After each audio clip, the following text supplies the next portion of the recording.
Pie Ķekavas upītes, kur čalo Baldonas sērots ķirzaciņa, jeb vēl to dēvē par Baldonas svētavotu, ir iespējams nogaršot sērūdeni.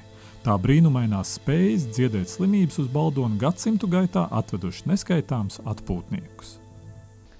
Pirmās vēsturiskās ziņas par Baldonas sēravotu ir jau redzamas Livonijas laika dokumentos. 18.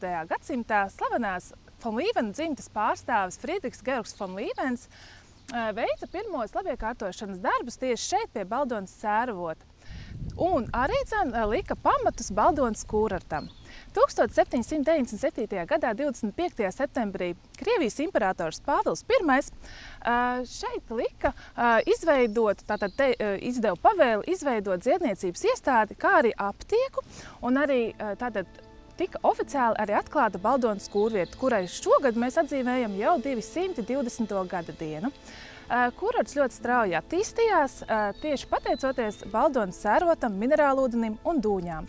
Reiz Baldonē dzīvojas neredzīga meitene vārdā Māra. Kādu nakti viņas mātei parādījies tēls un teicis, lai aizvedot mazo Māru pie avota un ar avota ūdeni izskalojot viņai acis. Māte tā arī darījusi, un meitene kļūsi redzīga.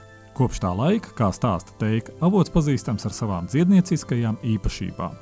Ūdens ir dziedniecisks, pateicoties tam, ka viņš plūst tieši cauri vietām, kur skar kūdras un ģipša slāņus, iežus, un ūdens ir bagāts tieši ar sēru ūdeņradi un ogļskābi.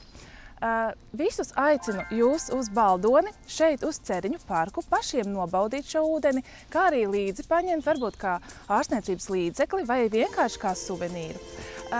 Esam ļoti pateicīgi mūsu pašu baldonietim, māksliniekam Tālvaldim muzikantam, kurš drīzumā arī šeit uzstādīs savu izveidoto skulptūru ķirzaciņu. Un arī to mēs mīļi gaidam jūs šeit arī nākotnē aplūkot.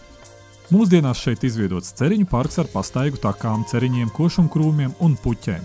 Gudri ļaudis iesaka veikt speciālu veselības rituālu. Skaistumam jānoskalo seja, veselībai jāpaceras glāze sērūdens.